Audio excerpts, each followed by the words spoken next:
রাস্তার মধ্যে কি সমস্যা আপনাদের? আরে ভাই এই যে ওর সাথে আমার 1 বছর ধরে রিলেশন, এখন আমার কইছে বিয়ে করব, কয় 3 দিন আমরা হোটেলে থাকার পরে আমরা বিয়ে করব। এখন বলতাছে এখন বিয়ে করতে পারবো না, এখন তো আমার মান সম্মান সব হয়ে গেছে। আপনারা 3 দিন হোটেলে ছিলেন? জি। মানে বিয়ার কথা বলে নিয়ে আসছে আপনারে? হ্যাঁ।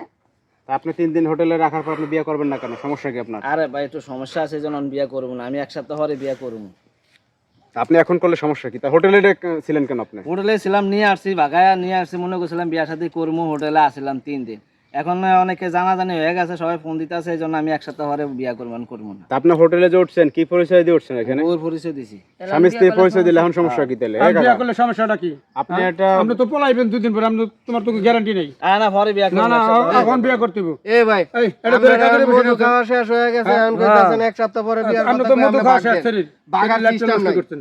আরে সম্পর্ক করলে এরকম প্রেমিকার সাথে কত কিছু হয়। ধরো ভাই, এটা একটা কথা কইলেন নাকি? সম্পর্ক করলে কত কিছু হয়। আর আপনারও দোষ আছে, বিয়া ছাড়া আপনি হোটেলে যান কি করতে? ও তো বলছে যে বিয়ে করব আমাদের। আরে তো আপনি নিয়ে যাই নাই ক্যাম্পেইন আমি বলি বলছে যে আমার বাড়ি দূরে, তুমি ঢাকা আসো, হোটেলে দুদিন থাইকা পরে আমরা বাড়ি যাবো বিয়া করে, বুঝছো? এরকম স্বপ্ন দেয় আনছে। এখন মনে করে যে খাওয়া দাওয়া শেষ, এখন আর ভাল লাগে না, এখন দান্দা। আরে এখন থাকা ওই মেয়ে কথা কম, ওই তো থাকা জায়গা নাই কেডা কইছে? নাটক করেন মেয়ে। এখন কারণ আপনি যে এখান থেকে চলে যাবেন, তারপর যে আপনার আমরা খুঁজে পাবো এমন কোনো গ্যারান্টি নাই। এই মাইয়ার জীবনে ভাই তো না। আপনার তো কোনো সমস্যা হবে না। সমস্যা কি মেয়েটার সমস্যা হবে? জীবনটা নষ্ট। মেয়েটার লাইফটা নষ্ট করে দিলেন আপনি। আরে সমস্যা নাই, আমি বিয়ে তো আমি করবো, কি সমস্যা কি এর? তাহলে আপনি এখন করবেন না কেন? এখন একটু সমস্যা আছে, জানাজানি হয়ে গেছে, এই জন্য। দৌড় মেয়ে জানাজানি হলে আপনার সমস্যা কোথায়?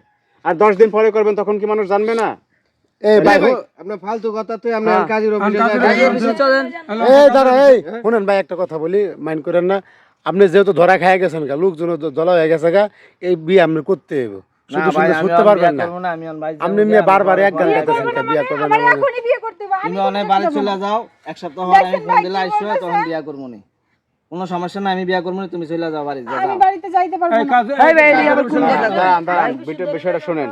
এই মেয়েটা মনে করেন যে সবকিছু বিসর্জন দিয়ে আসছে, যে আপনার সাথে সংসার করবে। আপনি আর আশা দেখেছেন, স্বপ্ন দেখাইছেন, হোটেলে নিয়ে ছিলেন, যা চাইছেন সবই দিছে। সে তো কোনো কিছু আর আপত্তি করে নাই, করছে ভাই বলেন? না না, এখন আপনার এত আপত্তি কোথায় বিয়েটা করতে বলেন? আপনি একটা বিয়ের কথা বলে তার সব ক্যারিয়ার নষ্ট করে দিয়েছেন আপনি। আর আমার ফ্যামিলিগত সমস্যা আছে, এই জন্য এটা আমি আগে চিন্তা করবেন না। চিন্তা করেন না, আগে চিন্তা করে। ভালোবাসছে, মন প্রাণ দিয়ে যা চাইছে সবই দিছে, যে জানছে স্বামী। আরে ভাই থাকলে কি আর সবকিছু করে? আসলে কি এর মনের ভিতরে তো খারাপ উদ্দেশ্য। এ ভাই, একটা পুরুষ মানুষ হোটেলে এরকম এই কাকু চলেন, এটা নিয়ে চলেন এখন দিন। এই যা। এই চলেন। দাঁড়াও, আমি বিয়ে করবো। চলেন পরে বিয়ে করবো। বিয়া আরে না। আরে